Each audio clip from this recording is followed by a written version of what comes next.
Welcome to Conversations for Our Time with the Quiet Sun team, John and George. This is podcast number 23, and this is part 13 of our mini series on regenerative living.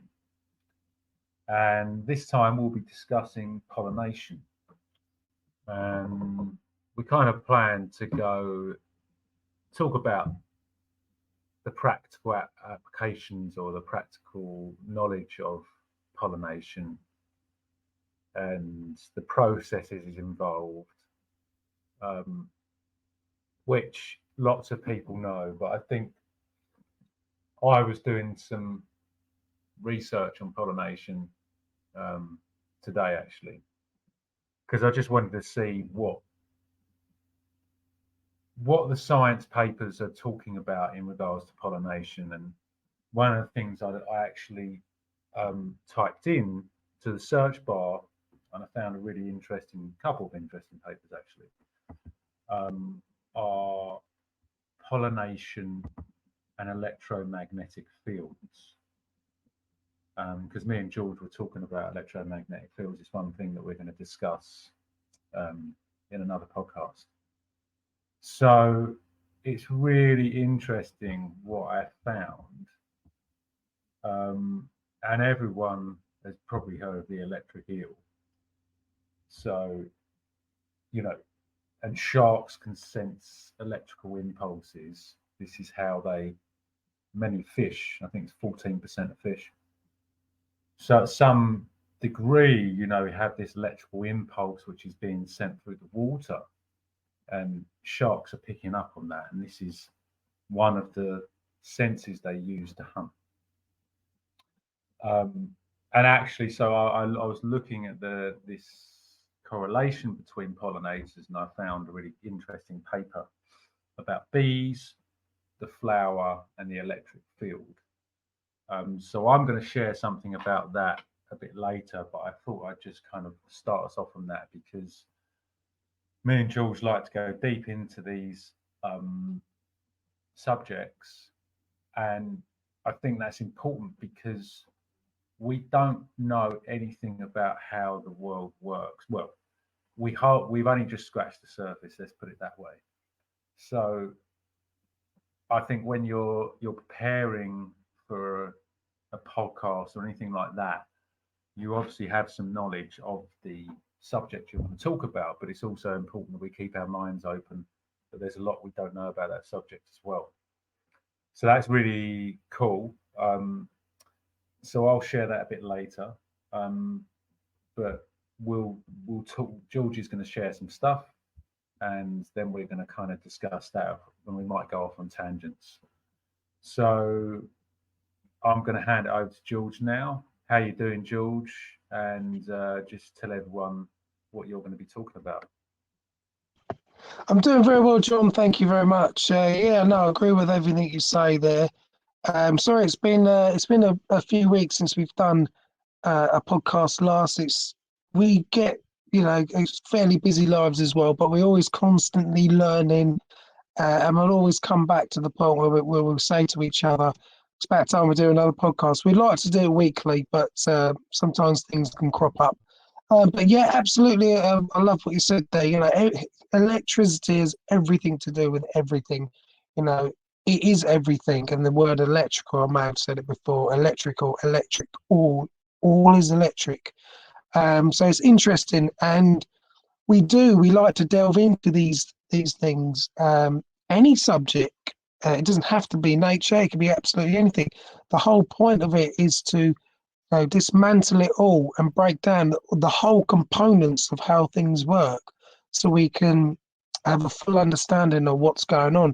I'm not saying that I'm the best at it, but I'm certainly, giving it a go and challenging myself. And there's a lot to learn because it's there for a reason. What I want to say is that it's there for a reason. Nature has put it all there. And there's an explanation of why it's there.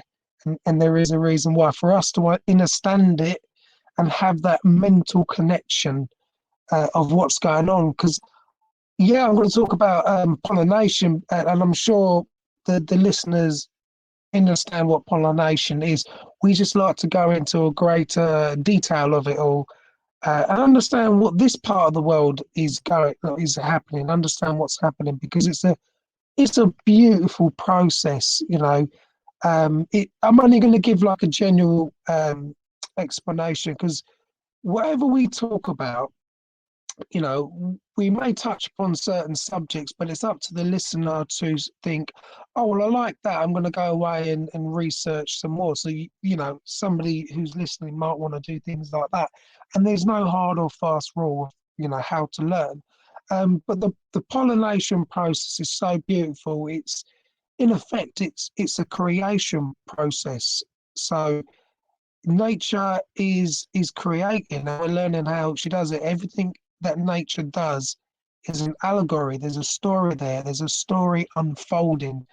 And if we are aware of it and observe nature, which is obviously one of the principles of permaculture, we'll find out what's going on. There's a hidden message in everything.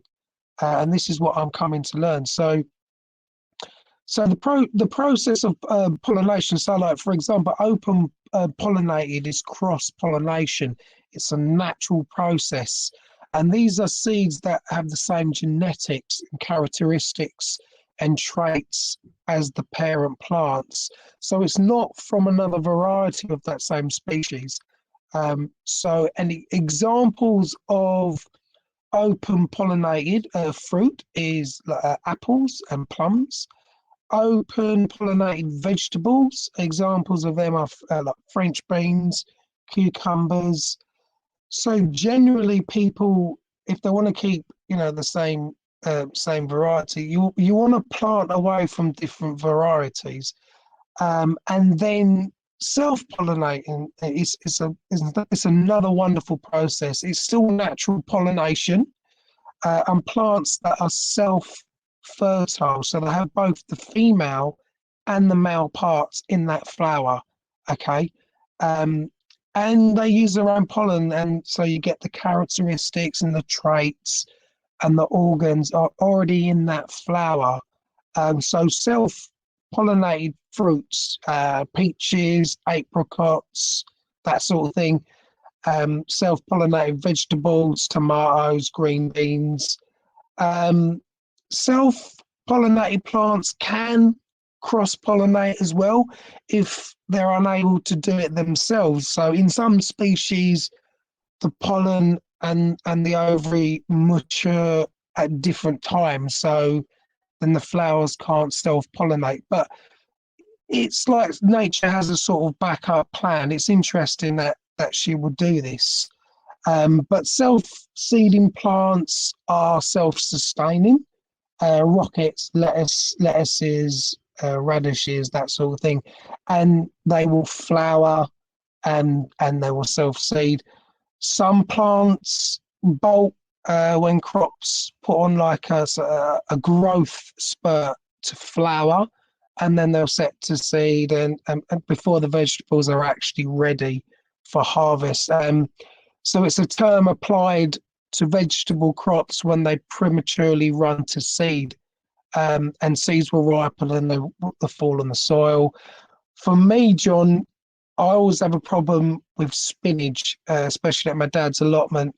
Every year they will bolt, and the way I understand it, there's not a lot we can do about the bolting if it's the weather, John. Yeah, George.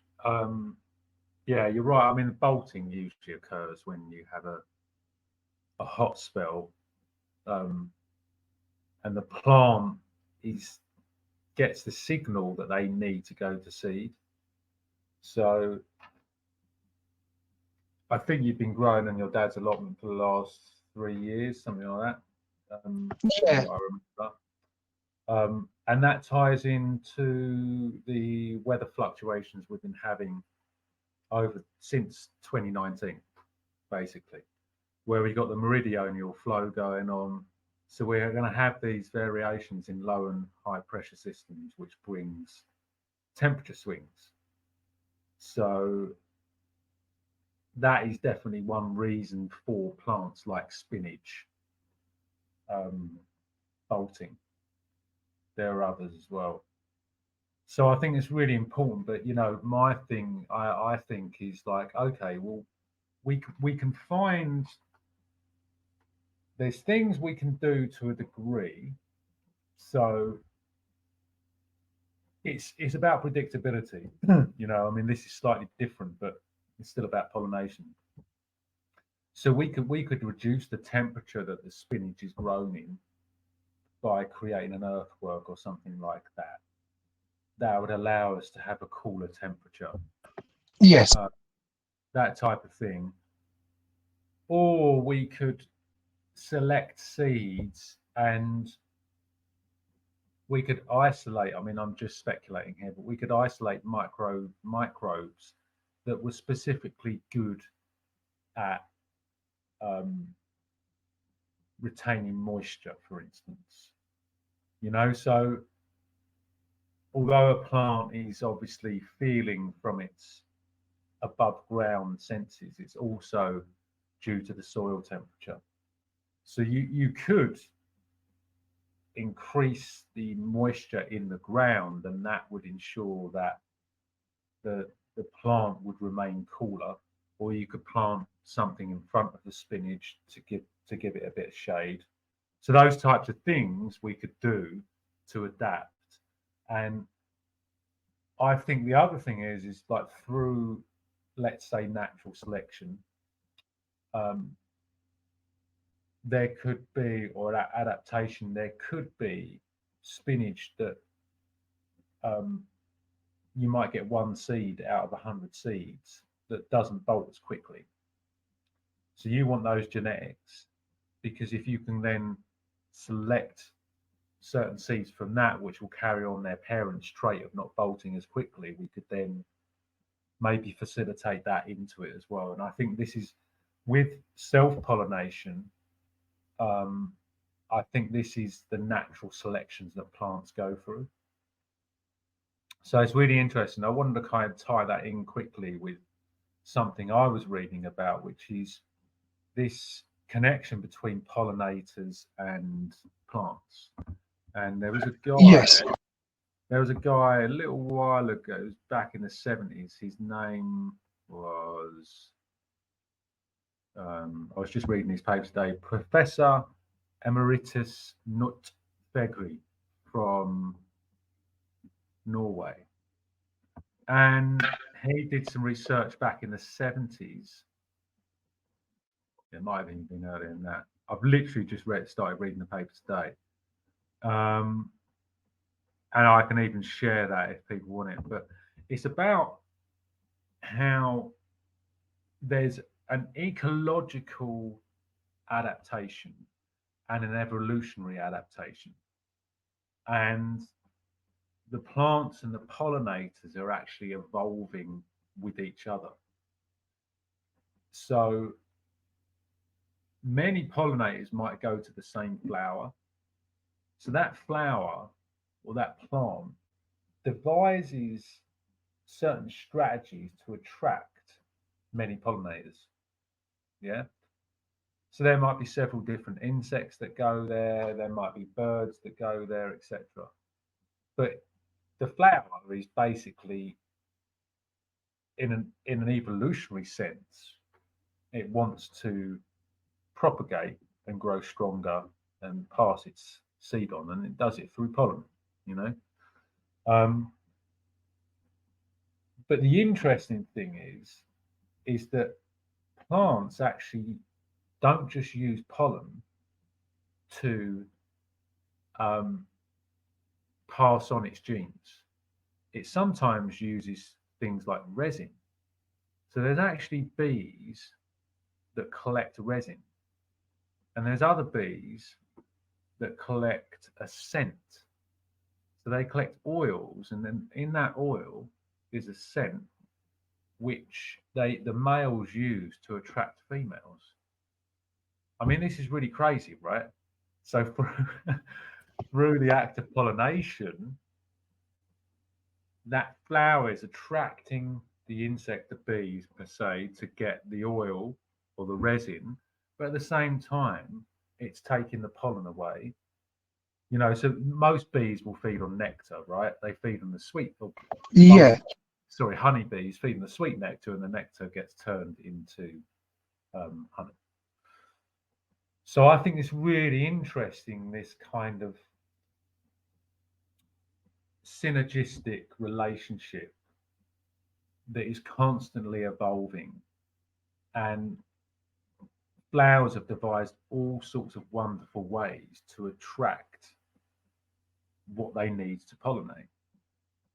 I found that really fast, like mind blowing.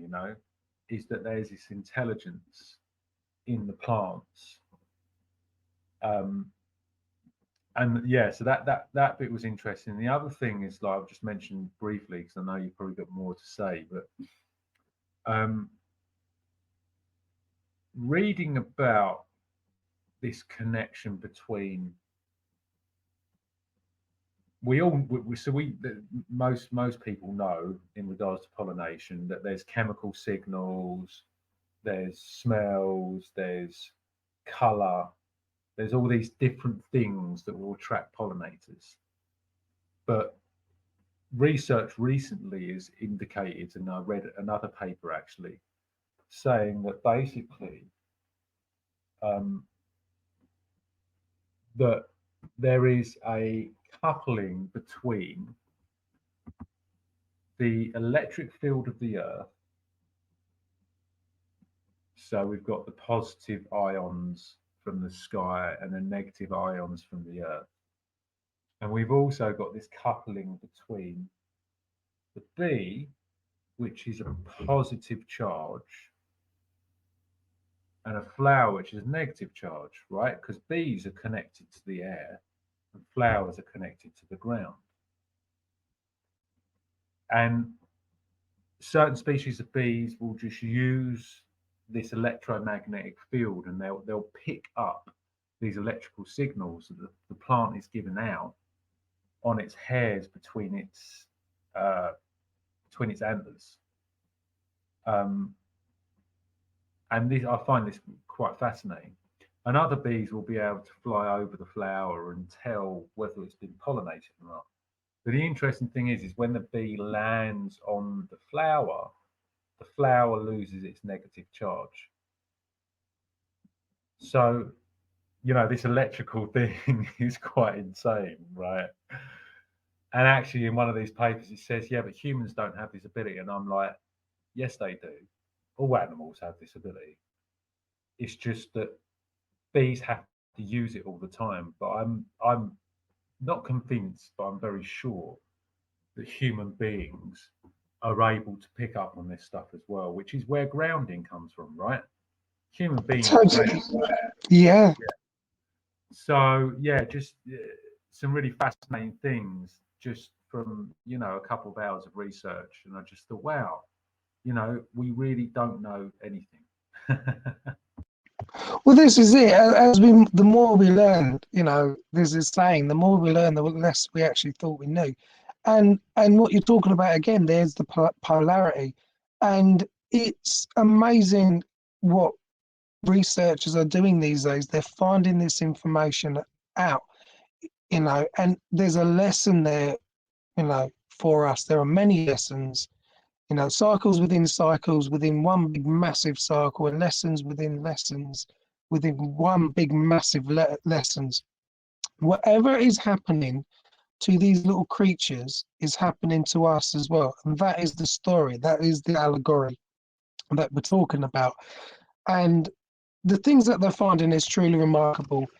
And everything you've said there is just totally resonating with me. There are adaptations, certain little creatures and the plants are adapting to. 100% agree with that. I've read upon that as well.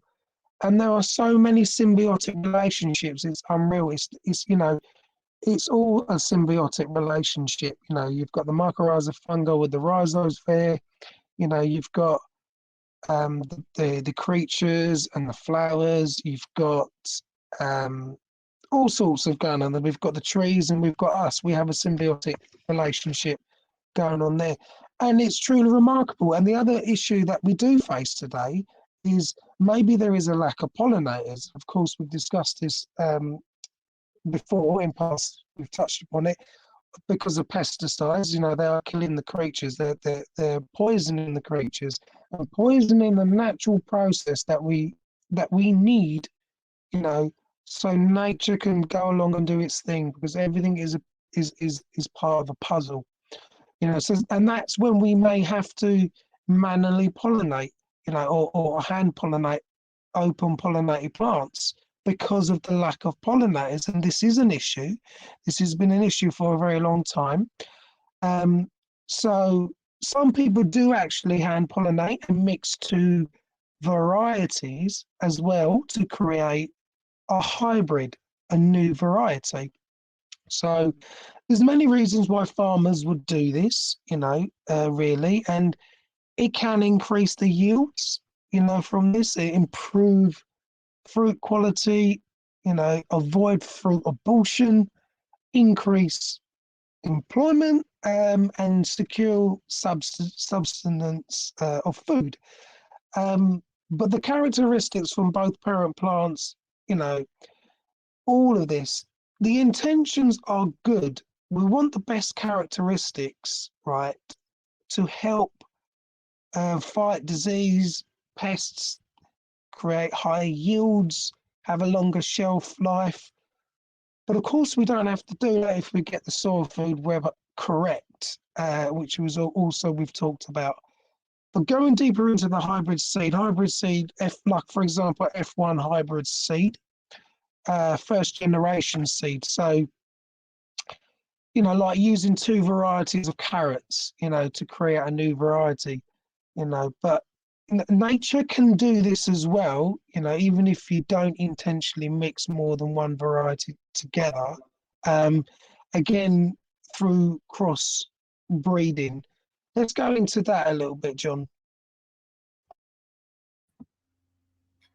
Yeah, sure, George. Well, I mean, I haven't got a great deal of experience in crossbreeding, um, but I know tomatoes are very easy because actually I've done a little bit of study on my permaculture course that I did a couple of years ago.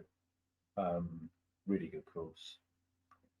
There was a tomato breed from Ireland, um, and he also kind of elucidated that you can do this with potatoes. And you actually, with potatoes, you get a completely new type of potato. Um, and I think this is really interesting, this cross pollination, because if you think about it, it would have happened naturally. We don't need humans to intervene. Humans have basically got the idea of cross pollination from seeing it happen in nature. You know, even before we had books, right, and we wrote stuff down, things were passed down from mouth to ear. People were a lot more observant, and I guarantee you they would have seen this happen over, you know, generations. And what most of the reason this happens would be if the climate changes, or if they were travelers and they took seeds from one part to another part, and there was a family member of that particular species in that new area, and they planted their seeds, and it would have mixed them. You know, I'm just thinking about how humans have walked the globe for such a long time, much longer than most people think. And so, but on the human side of things, I think it's good. It's a skill that will become very useful in the future. Let's put it that way. As our climate changes ever more rapidly, what do we want to select? We want to select the traits that are favorable to our climate. If we don't, we won't be able to grow the food, right? Even if it's so you can get, it's like a hen that produces eggs.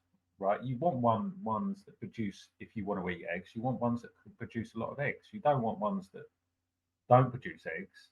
They might become meat birds. Or, you know, if you're a vegan or whatever, it doesn't matter, but I'm just using it as an illustration. If a tomato is only has a short span to grow in, so like most tomatoes, like 120 days. Let's say you've got tomatoes that you can get down to, you know, 90 days.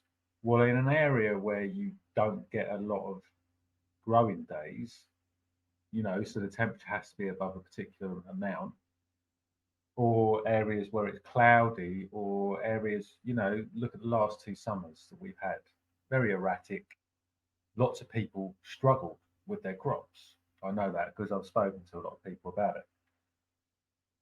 So we want to, if one of those plants or seeds that we've planted that year and it does better than the others, then you want to be like, I'm picking that one because that one can adapt.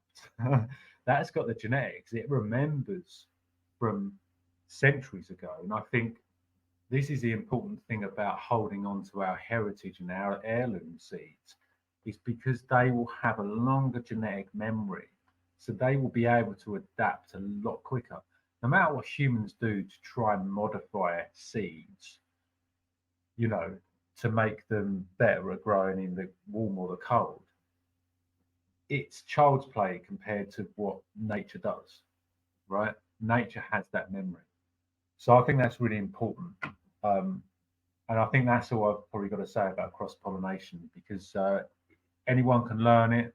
You can watch it, loads of videos on YouTube, and it's really worthwhile knowing. Especially you might want a black tomato that's really big. And I think there's a guy in America, I can't remember his name, but he basically just breeds tomatoes, and he's got the most varieties of anyone on the planet. He's really prolific at doing them. And you know, he can get plants that will just carry on producing tomatoes all season. Yeah, I totally agree with that. You know, we have to. No, everything you've said there. You know, you've added. You know, exactly what we needed to hear, because we will have to adapt. You know, and our ancestors would have observed more back in the day, as you say, and this is what we've got to do. Well, we're going to be learning that. I really do think nature is going to be forcing us or pushing us into a slight corner, and so you're going to have to start doing the things that they did, you know, way back in the time. So I think it's very important to observe, absolutely, and adapt to as much as we can do. And also, what I'm going to be talking about is the benefits of saving seeds. I still see people in allotments buying new seeds all the time. I'm not saying this is, you know, a bad thing, you know, because we still buy seeds when we have to. But we need to get into the habit more of saving the seeds. There's many benefits of it. For example, okay, cost. You know, it is important to save on costs, and not to give so much. You know, our not to give so much money to the big corporations. Basically, it's okay to support the smaller businesses as well, but we want to use the big corporations less and less as we go into the future, as we go into slightly more difficult times where we're not wanting to rely on them so much.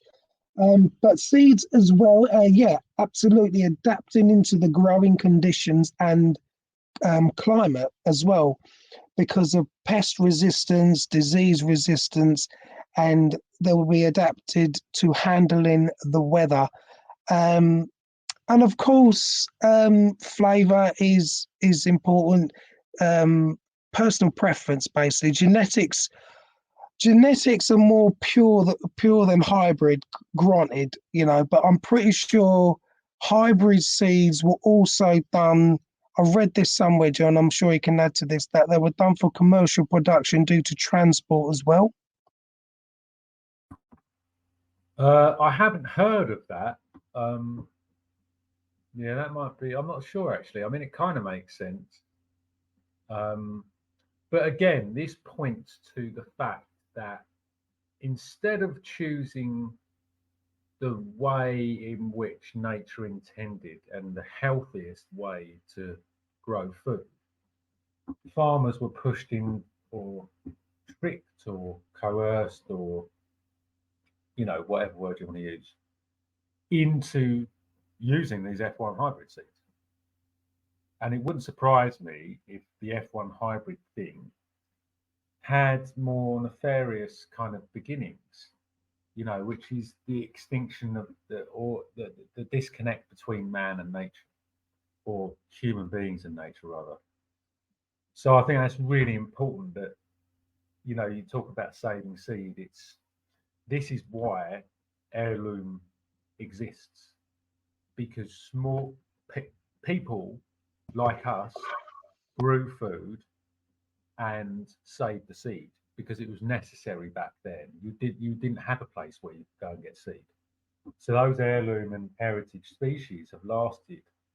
And it's only really since companies like Monsanto that started to monopolize on the market, that have created this F1 hybrid frenzy and persuaded farmers gently, in inverted commas, to buy that seed because it's cheaper, right? And you can promise certain things. Well, yeah, but this is like driving a wedge between the relationship between the farmer and the seed. Is that if they, and I'm talking farmers, even if you farm your garden, right? When you are part of nature, you're part of that genetic transfer, that natural genetic transfer from one generation to the next. There's so much research is talking about that plant gets to know you because it's sharing your DNA, especially when you garden bare hand. And there's things where people put seeds in their mouth before they plant them, right? And that seed then has your DNA. So I think this is really important. We explore all these different types of avenues, especially when it comes to this connection that we have, not just with our food, but with nature in general, is that we are stewards. And I believe that human beings, some of us are born entertainers, but some of us are meant to take care of the land. We're there to protect it. And the reason we manifested in material form was to do that.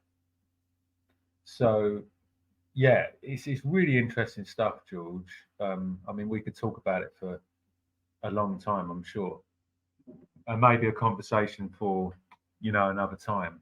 I mean, have you got anything else to say on the subject? Yeah, I mean, we can just go because I know we're wary of the time, but I was going to add on to the pros and cons of hybrid seed saving. But I wanted you to add on to what I was saying before, because you're right, there is a nefarious, it did start off in nefarious reasons why they started to do the hybrid seeds, for example, for commercial production. There's always something that they have as a hidden agenda.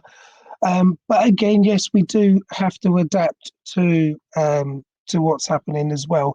But I wanted to just quickly go into the pros and cons of hybrid seed saving, because they can generally produce as well more per acre than open pollinated seeds because of the space. So, a farmer might or a grower might benefit from that. And as you mentioned as well, it can be more disease resistance. Depending on, the length of growing season, some hybrids reach maturity quicker than open pollinated seeds. It depends what reasons you have for wanting the hybrid seeds and varieties, and somebody might want different colors as well, different colored plants, and sizes, that compared to open pollinated plants. But that again, as I say, it's all personal preference. But the thing that I wanted to talk about is the hybrid seed. Okay, we may inherit some undesirable traits of its mixed variety from the parent plants, right? You know, in my opinion, originally, initially, I thought, well, this isn't natural because it won't produce the seeds that are true to the parent type. So, not true to seed, basically. So, to get to these seeds, we will need to perhaps be dependent on plant breeders, as well, which can be a cost-effective issue. It's difficult to produce, isn't it? Yeah, and it's I think we can get, the pros and the cons are important, right, for people to understand. But I think it's also um, F1 hybrids are a artificial copy of what nature does naturally, what nature's been doing for, you know, millions of years, which is evolution, you know. Evolution, um, well, there's different types of evolution as we know, but adaptation is that you're taking the best traits of a plant. And, you can even look at trees, the way we produce fruit and nut trees is we have the rootstock and we have the scallion, and they're two different plants, essentially. They're two different trees. One's a type and one's a size. So it exists in a very heavy way in the fruit tree industry. There's very few people that grow trees from seed because that art has been lost and genetics have been lost, etc. So there are some advantages for commercial use, but I think for most farmers, it will be for financial gain. So if we can find some way of, and people are doing it, of showing farmers that actually we can have a much healthier plant by improving the soil, um, and improving the land in general, its water holding capacity, etc., then it will be a fairer contest between the heirloom and the F1 hybrid. Because I think at the moment, the F1 hybrid has been given all the hype, it's been given all the financial backing, and more than anything, really, farmers don't have much of a choice. They're the seeds they buy because that's the deal they've got. And that's, how the whole farming system is set up. And we're just to stray off subject slightly, it's probably going to be the last thing I say is if we look now at the farming industry across Europe, there's lots of protests. And I think this juncture that we're at right now is really important because this is where we can actually really promote regenerative agriculture, because farmers are now, debts are being called in, they're being persuaded to sell their land, fertilizer prices are going up, all these kind of sanctions being put down. And now farmers are at this point where they're ready for change. They need change. So I think the heirlooms and all this is going to really start to gain a lot of traction now. And for me personally, I think that's an amazing story. So yeah, I think that's really important. Like moving forward, is there's so much potential right now at this moment, and everyone out there has this ability to be able to actually be part of it. And I think our food system is one of the most integral pillars of humanity.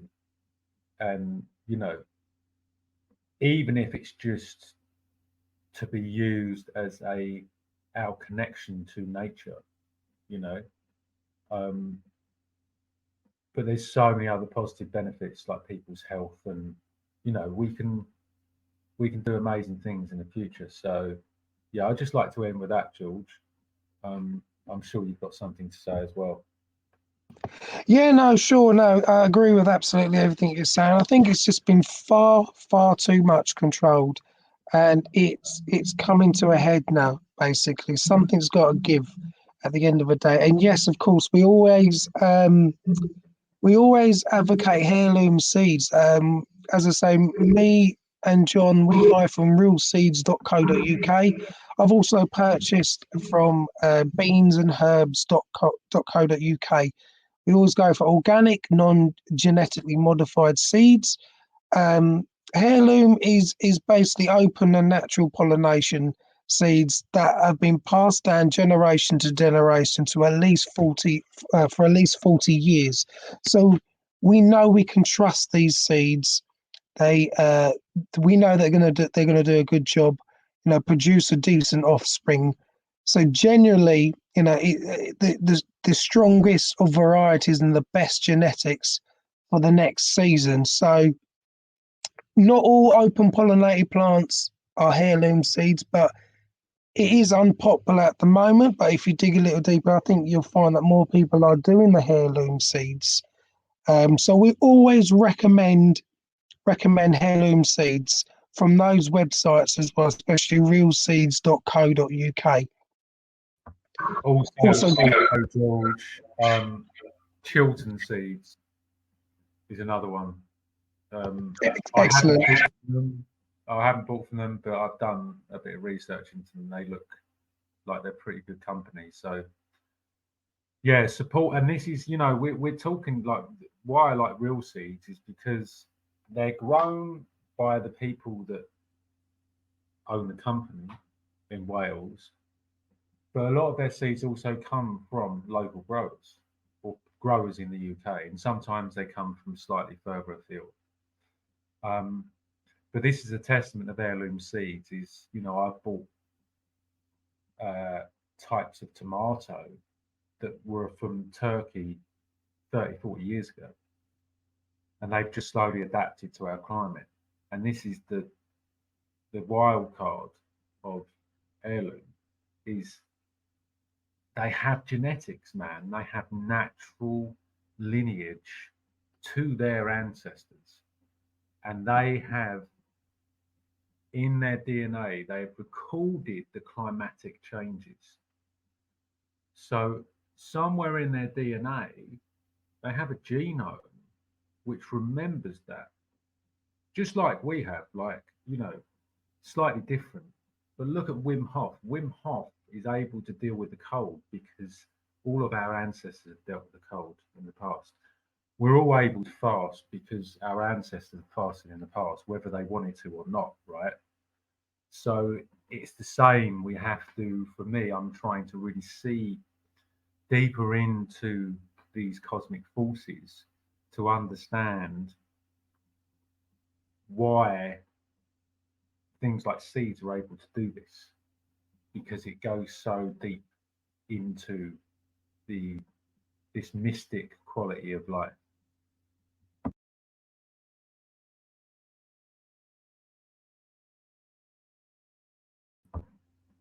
So I think we can probably end there. um, I'm not sure if you've got anything last words to share, George, but yeah, it's been a good podcast, and I think now's a good time to end. So I'd like to thank everybody um, for tuning in, and we'll be continuing to produce more podcasts. If anyone out there, because I'm a great believer of kind of getting this feedback, if anyone out there listening to this, I just want to say two things actually. First, give us some feedback, and if there's something you'd like us to talk about, that would be really cool. And the other thing is, I'm really going to be making a concerted effort now to come off YouTube. I've got, about 100 people subscribe to me. It's not about the subscribers, but I want to build a community. And I'd really like people to go to Rumble, to my channel, and sign up. I'll put it in the notes on YouTube because I don't want to be really supporting YouTube. If I can do something on Rumble, I'd much rather do it there. I'm sure George is the same volition. So that's the last thing I wanted to say. So thank you everybody for listening. I hope you keep well, and remember, just keep adapting and keep sowing and growing. Thank you. Bye-bye. Pond 5.